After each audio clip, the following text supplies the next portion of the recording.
So let's all rise up this time. Let's dedicate this time to the Lord. Let's welcome the Holy Spirit this morning. Hallelujah, hallelujah. Oh, Father, we want to say thank you, Lord God. Thank you, Lord God. Thank you, Lord God, for giving us this beautiful day, Lord God. Thank you, Jesus. Thank you, Holy Spirit. Thank you, Father. Thank you for your goodness. Thank you for your mercy.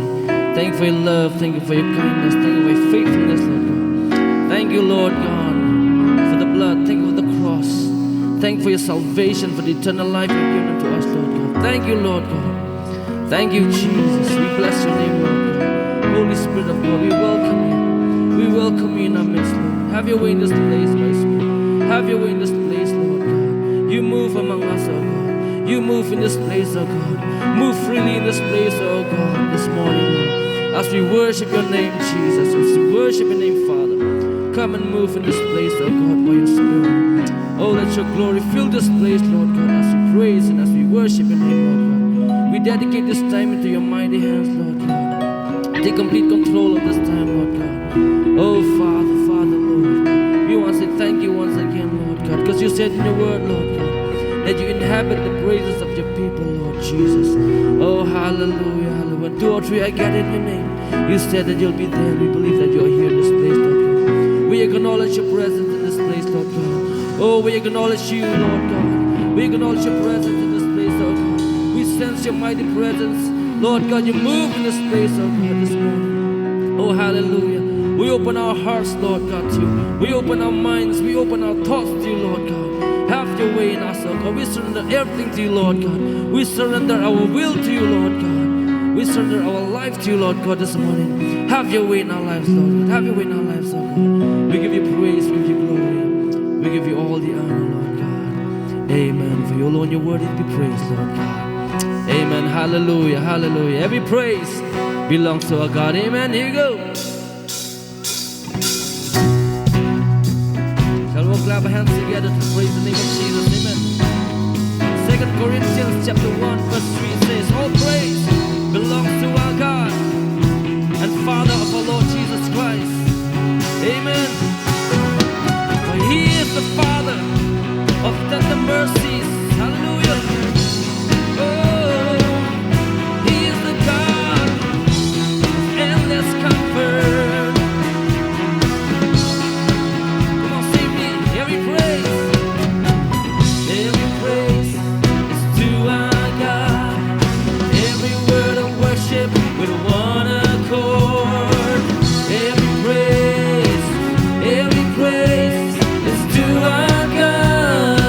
Every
Good morning, church.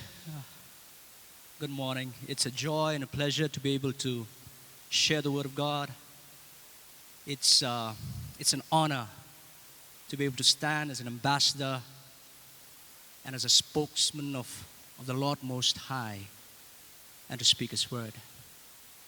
Romans 10:17 says, faith comes by hearing, and hearing by the Word of God. Amen? Faith comes by hearing, and hearing by the Word of God. Faith comes by hearing not just the Word of God. It might shock some of you, but this is what God, spoke to me just a few months back, that faith does not come just by hearing the Word. Faith comes by hearing the voice of God through His Word. Because sometimes, we can hear the voice of man, we can hear the voice of theology, we can hear the voice of dogma, but we need to hear the voice of God. My prayer this morning is this, that as we sit here and as we listen to the Word, we will hear the voice of God. One word from Him is enough to change everything. Amen? If it's my humble request, if you can just flash, I don't know who's in charge of the songs, the last song that we sang this morning.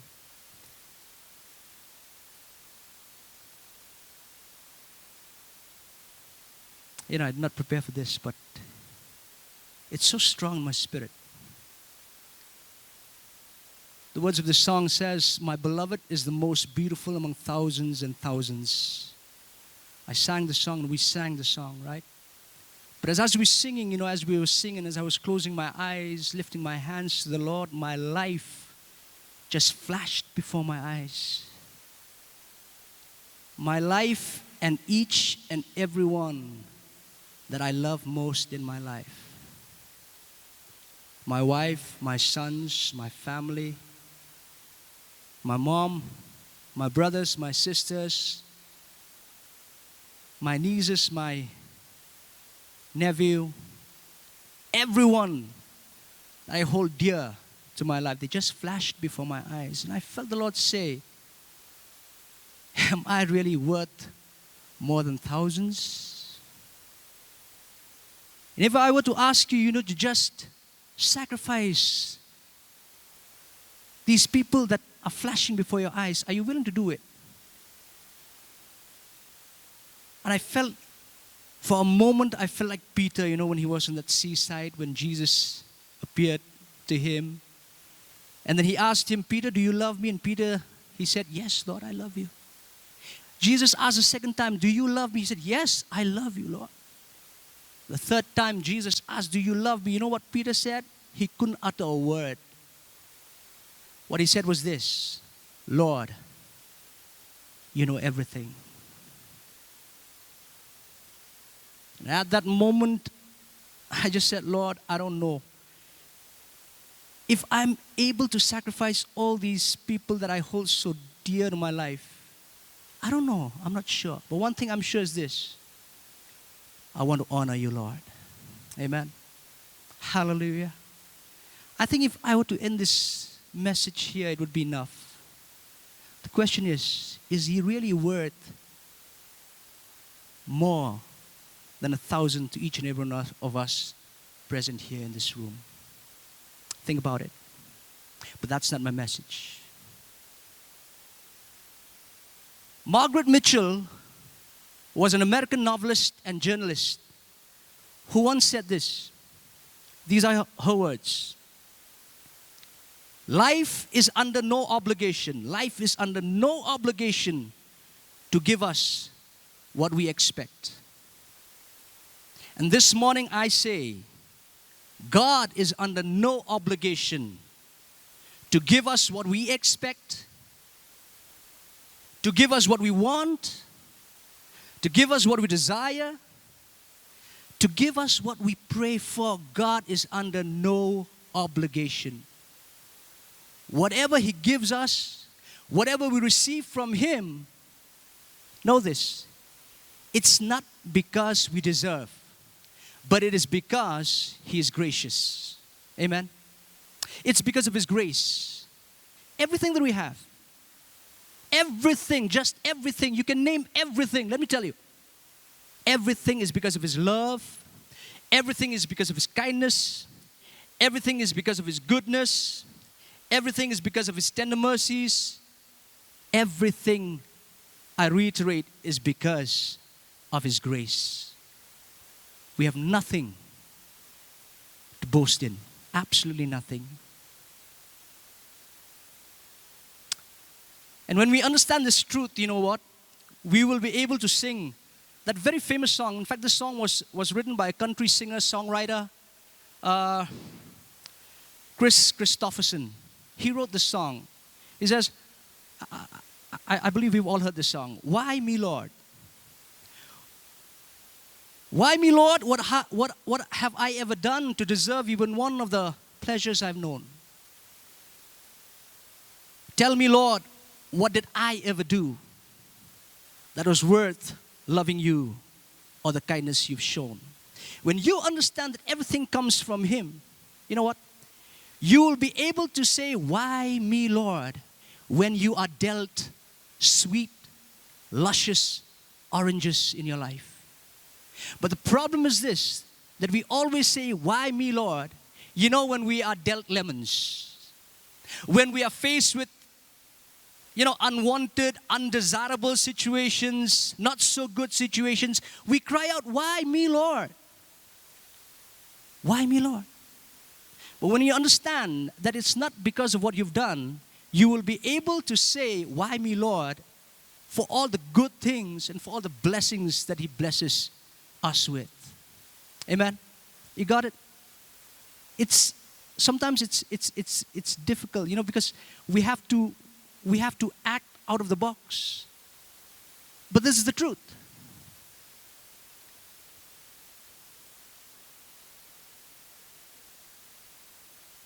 And many times in our lives, when things do not go our way, we end up being disappointed with God. How many of us, let's be honest, how many of us have maybe at one point or more have been disappointed with God? Never, nobody's disappointed with God. Amazing. Hallelujah. Glory be to Jesus. But if we are honest, we will, there will be times, there must have been times when we've been disappointed with God. And we say, why? Why me, Lord? Why is this happening to me? Why is this happening to my family? Why is this happening to my children? Why, Lord? Why? But let me tell you, it's not wrong to be disappointed with God. It is not wrong. However, the problem is this. When disappointment turns into despondency, when disappointment turns into bitterness, when bitterness turns into anger, when bitterness causes you and me to fall away from the faith, that's when it becomes a problem.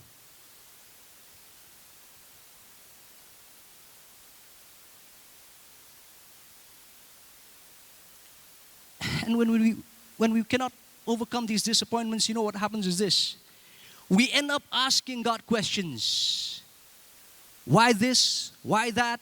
Why is this happening to me? Why is this not happening to me? We ask questions and we also make stupid, irrational statements concerning God. And there's a man in the Bible who did exactly that. That's a man by the name of Job. We all know who Job is, right? We all know who Job is. The Bible says, now listen carefully. The Bible says that Job, he was a blameless, I'll go very slow. He was a blameless, he was an upright, he was a God-fearing man who shunned evil. I mean, evil had no place in his life. That is Job. He was, what we can call today a perfect, born again, spirit-filled, spirit-led Christian. Blessed in all areas of his life. That is Job for you. If you read the Bible, Job chapter 1, verse 3, the Bible is very clear. It says this: he was the greatest of all the people of the East. That is Job for you and me. Amazing, right? But what is more amazing is this. What is more amazing is this. That Job, he enjoyed the confidence of God. And God was so confident. He was so confident with Job. You know that he recommends Job to be attacked by Satan. If you turn with me to Job chapter 1, verses 8 to 11. Let's just quickly go to Job chapter 1, verses 8 to 11. The Bible says, and I'll read. Then the Lord said to Satan, have you considered my servant Job? That there is none like him on earth, a blameless and upright man, one who fears God and shuns evil. So Satan answered the Lord and said, does Job fear God for nothing? Have you not made a hedge around him, around his household, and around all that he has on every side? Does Job love you without any reason? You've been so good to him. You have protected him from all sides. You have blessed the work of his hands, and his possessions have increased in the land. But now, look, Satan is challenging God. But now, this is verse 11. Stretch out your hand and touch all that he has, and he will surely curse you on your face.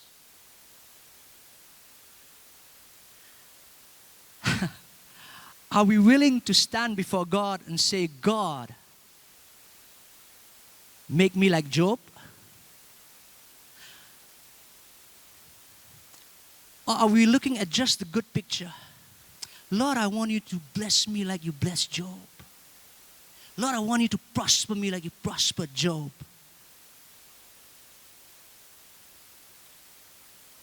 Lord, I want to enjoy all the good blessings with which you blessed Job. What if God says, Elwin, I'm handing you over to Satan, and he's going to strike you. He's going to hit you below the belt, and you're going to lose everything. Are you willing?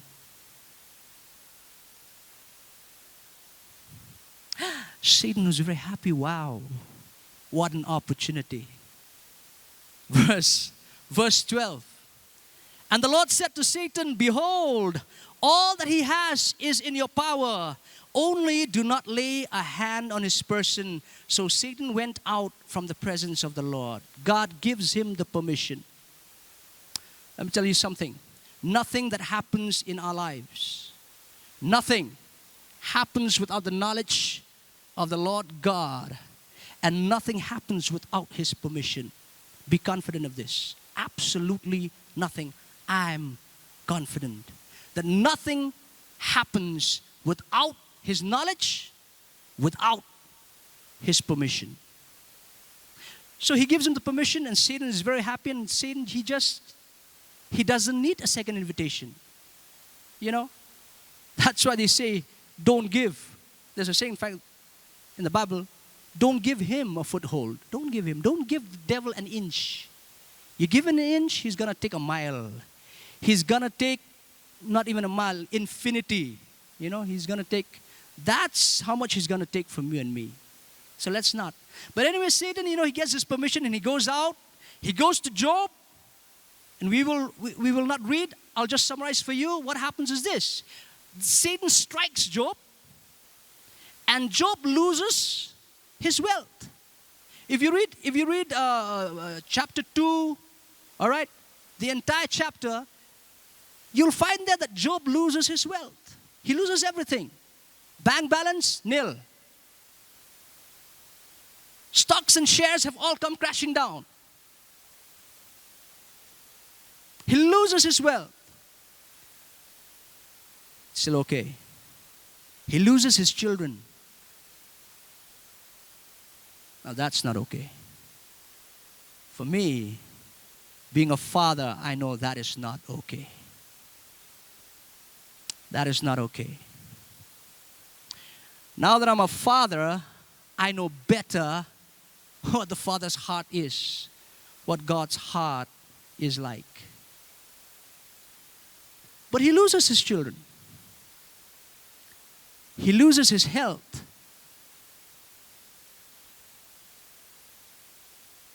He loses his wealth. He loses his children. He loses his health. But you know, Job does not backslide.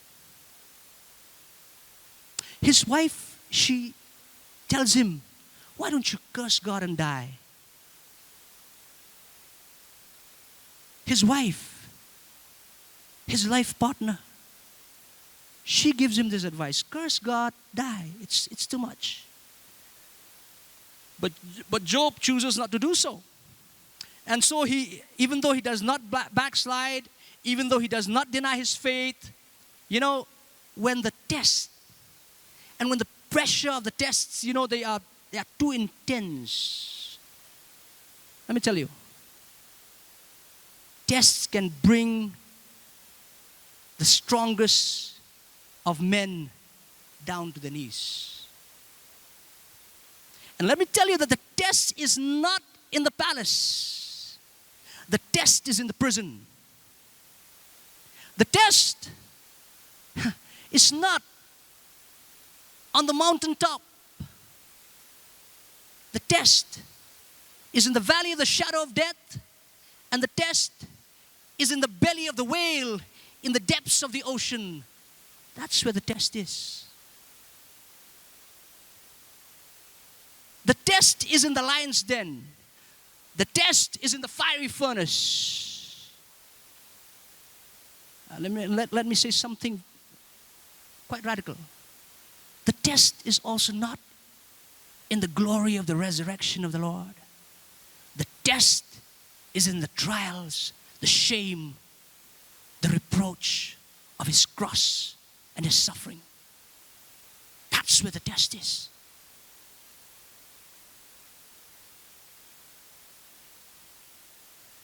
So Job does not deny his faith. He does not backslide, as I said. But you know what happens? He starts questioning God.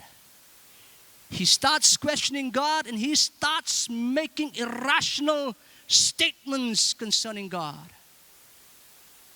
Read the book of Job from chapter 3 to chapter 35. He goes on, you know, you read in the account about his friends, so on and so forth. And even as he questions God, God remains silent. And then suddenly, if you go to chapter 38, in chapter 38, what happens is this.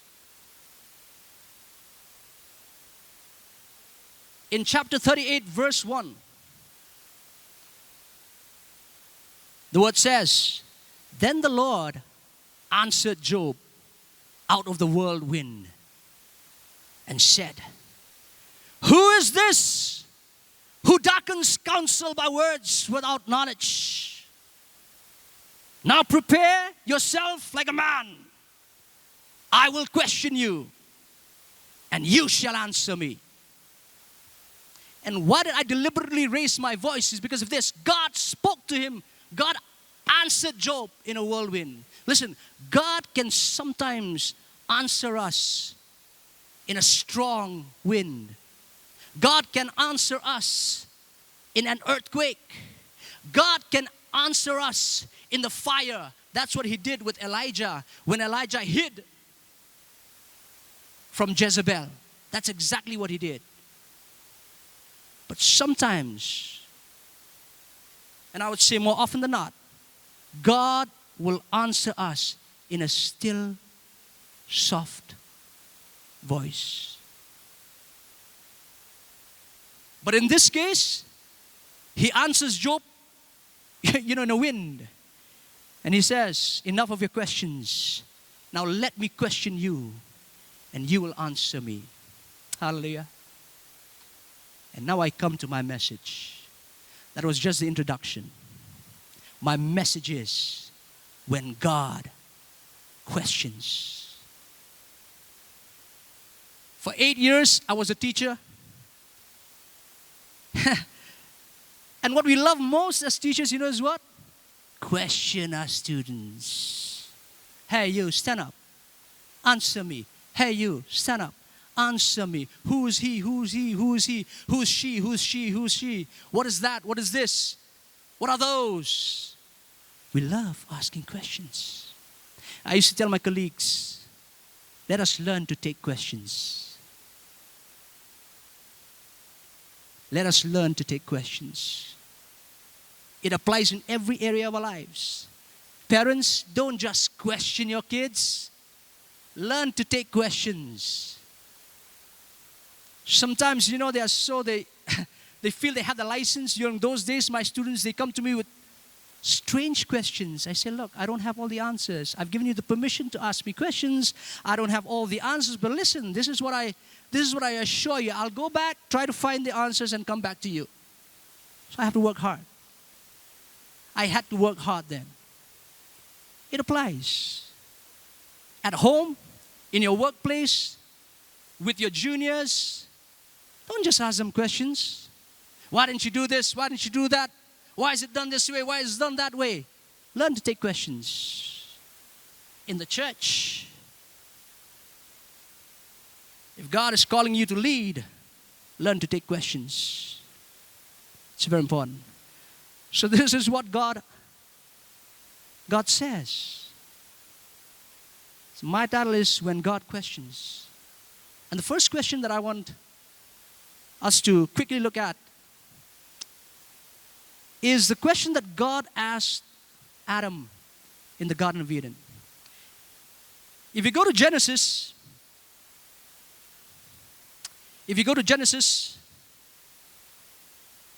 you will find Genesis, in fact, the very first chapter gives an account of the creation. Okay? Genesis chapter 1, in fact, the heading is the history of creation. Read chapter 1. It gives an account of the creation of God. God creates everything. He creates everything. You read, we won't go into it. You all know the story of creation. But God creates everything that has been created.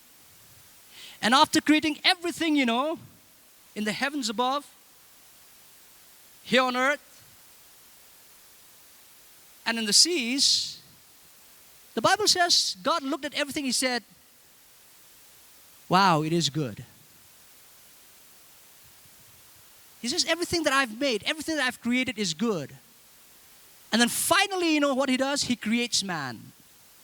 He creates man. He creates them male and female. He creates them. And listen what he says. It's very interesting. If you read,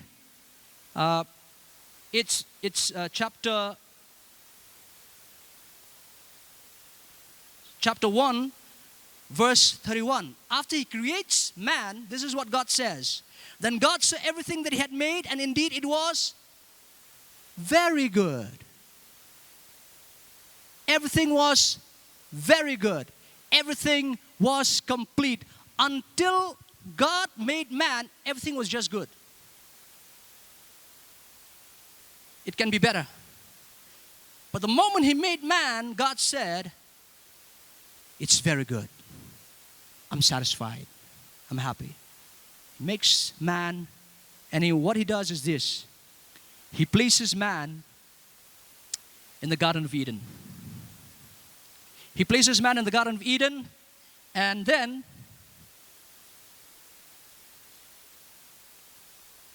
one fine day what happens is this.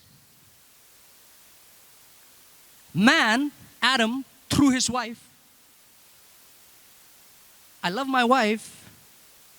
I encourage all husbands to love their wives because that's what the word says also.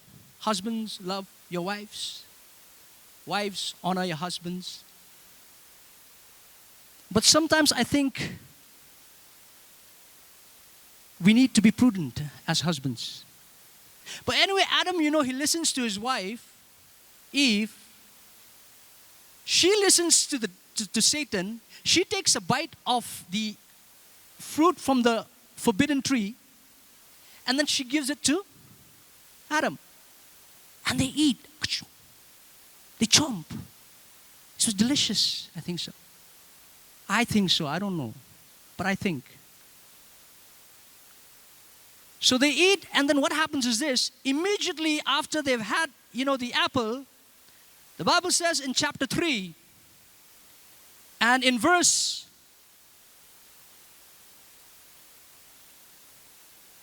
8,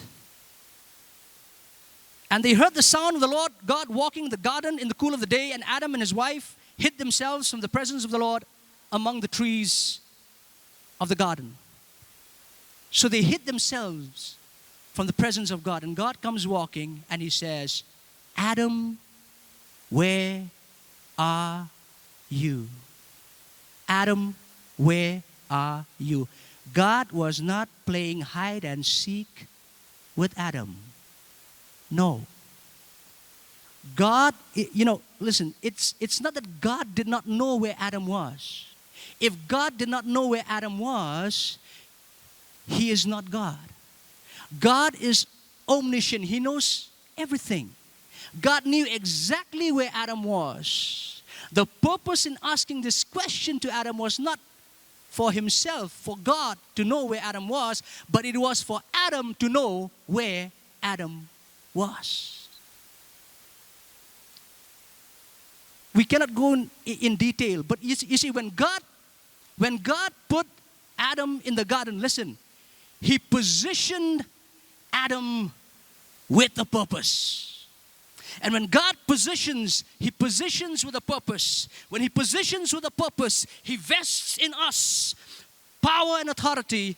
And in doing so, what He also does is this: He delegates roles and responsibilities.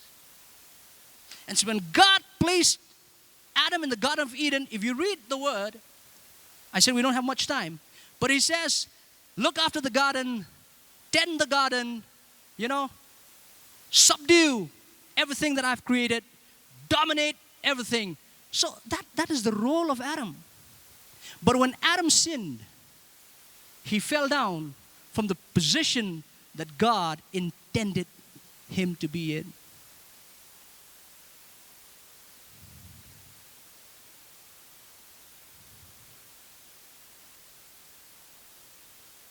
The question today is this: where are we? Where are we in our relationship with God? Elwin, where are you? Where are you in your relationship with me? Where are you? You put your name where I put mine. Elwin, where are you in your relationship with the people around you? Elwin, where are you in relation with your co-workers? Where are you? Where are we as fathers, as mothers, as brothers, as sisters, as sons, as daughters? Where are we? Think about it. Are we in the position that God has placed us to be in?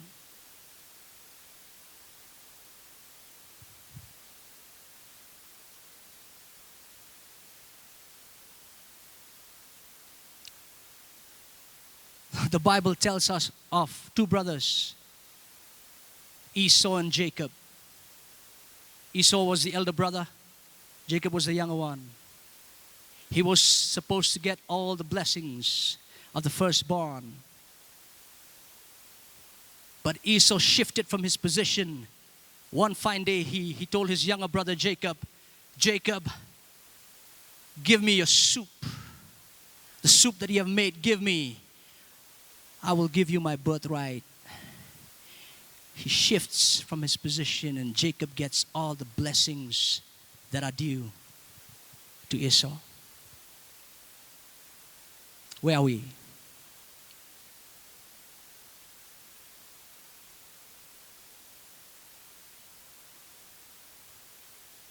Second question, we will quickly go to Luke chapter 8, verse 45. Luke chapter 8, verse 45. We will quickly go to this verse. Chapter 8, verse 45. And Jesus said, "Who touched me? Who touched me?" I think most of us, we know the story. You know, wherever Jesus went, you know, people, you know, they were just pushing and thronging and pressing, you know, to just have a glimpse of him, you know, just to be able to brush shoulders with him. But on that day in the crowd, there was this woman, you know, who had been suffering from a bleeding issue for 12 years. And the Bible says, you know, she had visited a number of physicians. She had spent all of her earnings, and still she did not get any help. So she came, and the Bible says in verse 44, the woman came from behind and touched the border of his garment, and immediately her flow of blood stopped. She just pressed hard, touched the hem of Jesus' garment because she wanted to be healed. If you just read the story, it's a very simple account. But let me tell you, it was not easy for the woman to be there at that moment. You know, under the Mosaic law, you read Leviticus, she was unclean, she was impure. And had she been found out, I think it would have been very difficult for her. But she still did it. She pressed hard because she wanted to touch Jesus. The question is, who touched me? And let God ask us this question. Who touched me? Are we really touching God? Are we really touching God? This is a question of intent. This is a question of intent.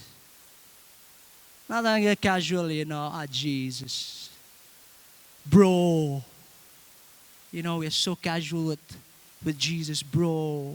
My son, he's here, he's smiling. They don't even say bro among friends. They say bro. B-R-U-H, bro. So we go to Jesus, yo, bro. Yes, bro. We come to church, we run after conferences, and we run after conventions, whatever. Is there intent? That is the question. Because without intent, it is as good as playing checkers, it's as good as playing Ludo, it's as good as playing Monopoly with God. How intent are we? Zacchaeus, you know, because he wanted to see Jesus, he wanted to see Jesus. He didn't say, I want to see Jesus, but I'm short, you know. I'm short. I'm too short. I cannot see him. He runs ahead, the Bible says. He runs ahead, he climbs up a sycamore tree. He risks everything. What if he had fallen from the tree? Zacchaeus would have been no more. But he risks everything. He climbs up the tree because he wants to see Jesus. And Jesus sees him. The friends of the paralytic man, you know, they wanted their friend to be healed. They wanted to bring him to the presence of Jesus to be healed. There was, you know, the room was packed. You know what they did? They found a way through the roof.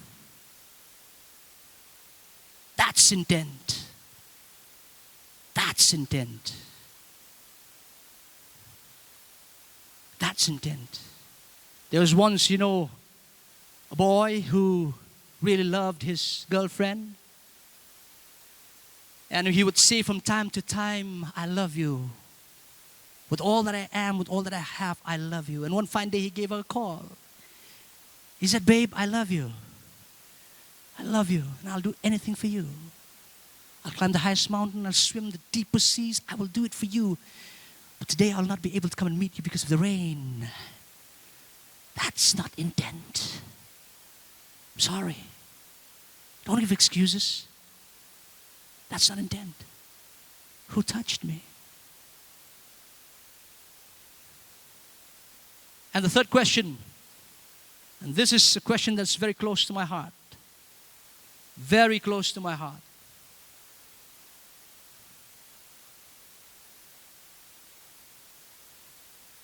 Go with me to the Gospel according to Matthew chapter 16. The Gospel according to Matthew chapter 16.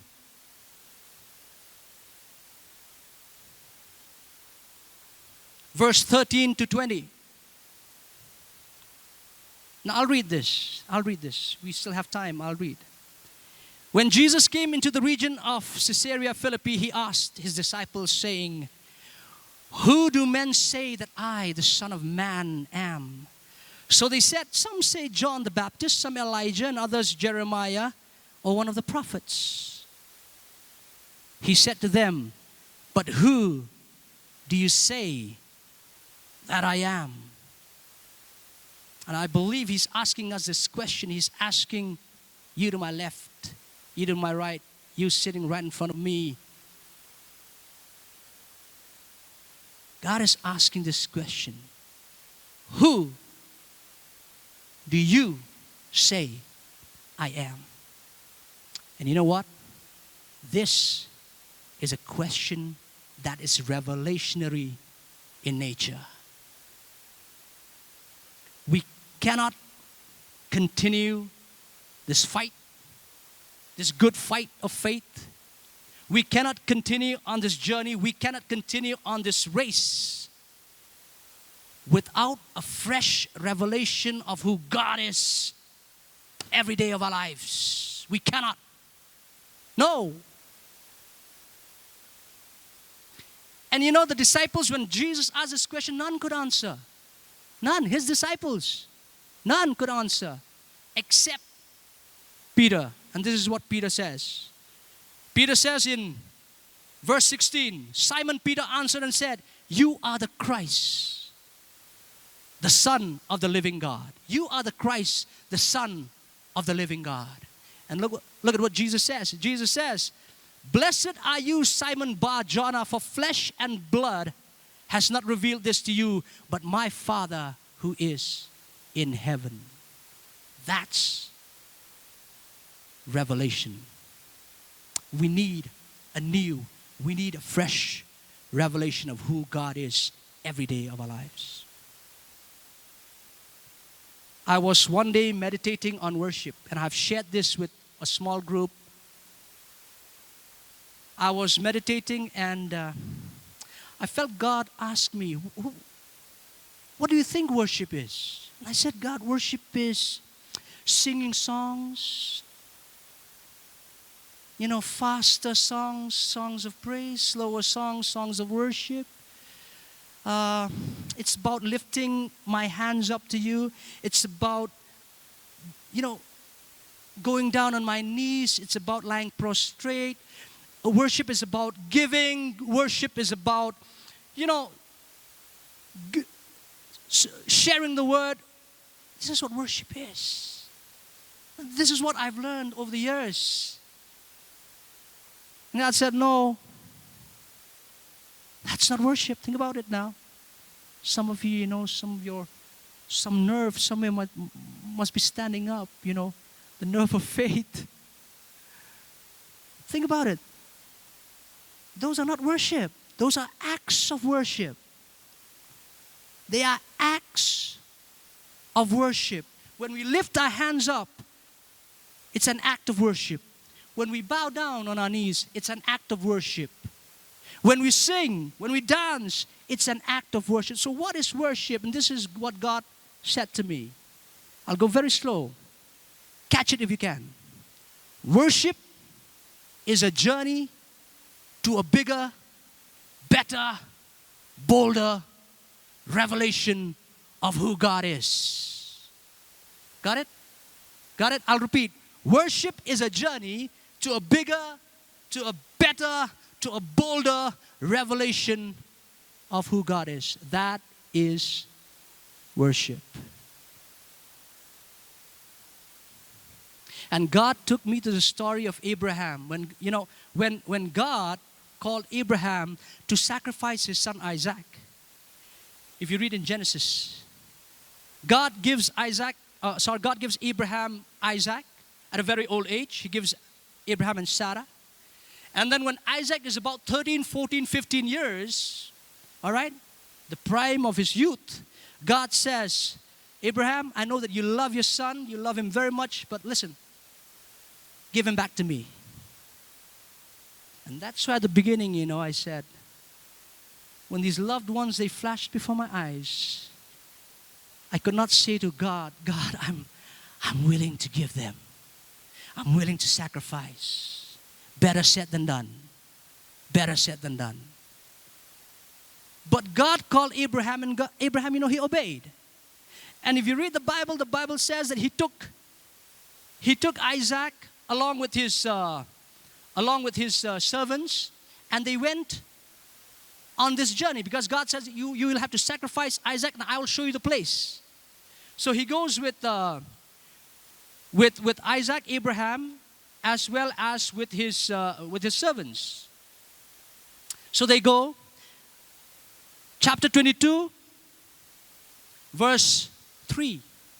So Abraham rose early in the morning and saddled his donkey and took two of his young men with him and Isaac his son, and he split the wood for the burnt offering and arose and went to the place of which God had told him. Then on the third day Abraham lifted his eyes and saw the place afar off. And Abraham said to his young men, stay here with the donkey. The lad and I will go yonder and worship, and we will come back to you.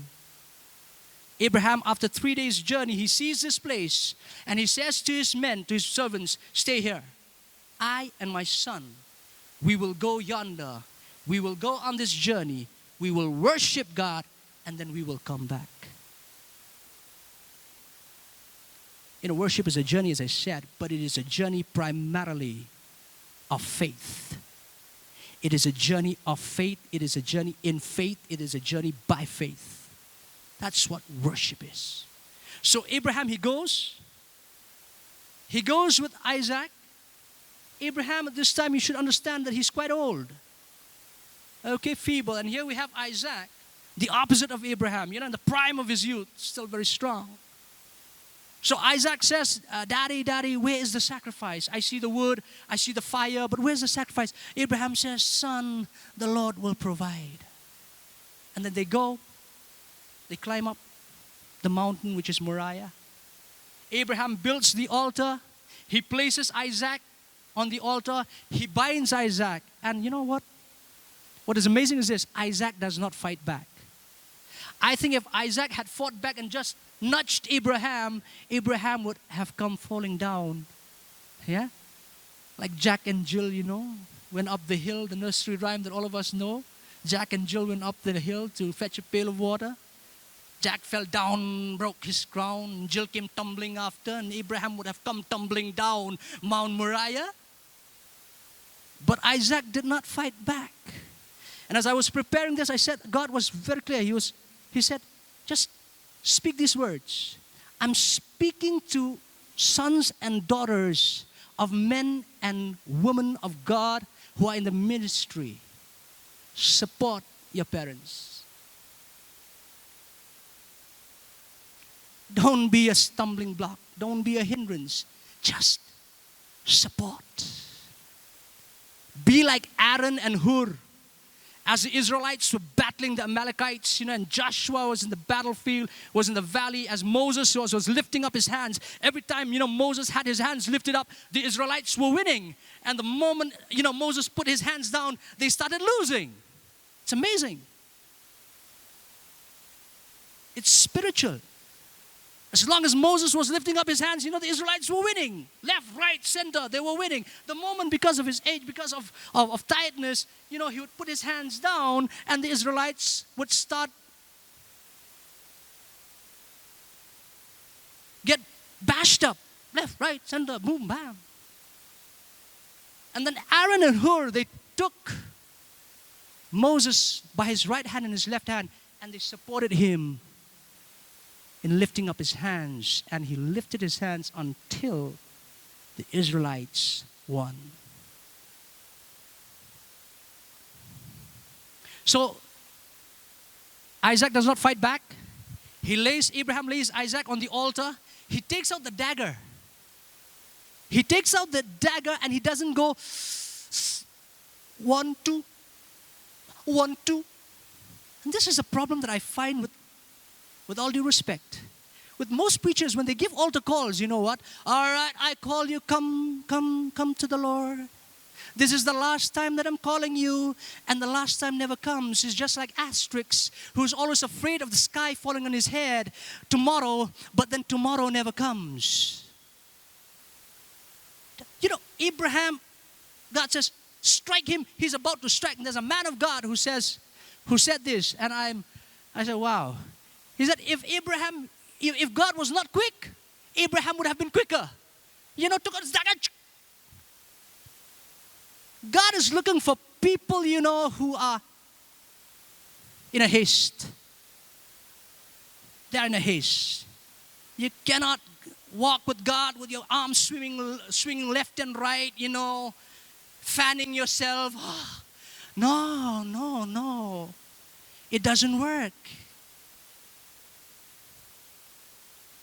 So he takes out the dagger, Abraham. No, he's about to puncture the heart of Isaac. God says, Abraham, stop. Stop. I know now that you fear my name. Turn back. I've prepared a sacrifice. And he sees a ram caught in the bushes by the horns. He takes the ram and he sacrifices it in place of Isaac. So Elwin, where's the story heading to? Remember, from the very beginning, Abraham asked for a son. Because of the promise of God, God delayed, Abraham asked. Abraham and Sarah, in fact, they tried to help God. Sarah said, Abraham, take my maidservant Hagar. Let's try and help God to fulfill his plans. He takes her. They get a son. His name is not Isaac. It still starts with an I, but it's not Isaac. In God, you have to start right and you have to finish right. It starts with an I, it ends with an L. It's Ishmael. And Ishmael is still a problem till this very day. He's a problem to Isaac. He tries to help. So God said, no, Ishmael is not. I will give you a son. And he gives Isaac. They ask for a son and God gives. And Abraham had known God all along as the God who gives. The God who makes promises, who keeps promises. The God who gives. Listen. Somebody will give only when you ask. Right? Correct? I think we're all in agreement. Somebody will give only when we ask. Here, Abraham says, if you take a look,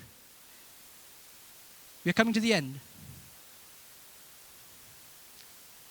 Chapter 22, verse 14. And Abraham called the name of the place, the Lord will provide.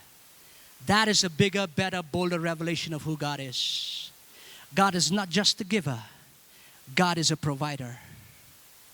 And I always say this. Psalm 23. The Lord is my shepherd, I shall not want, because He satisfies every need of mine.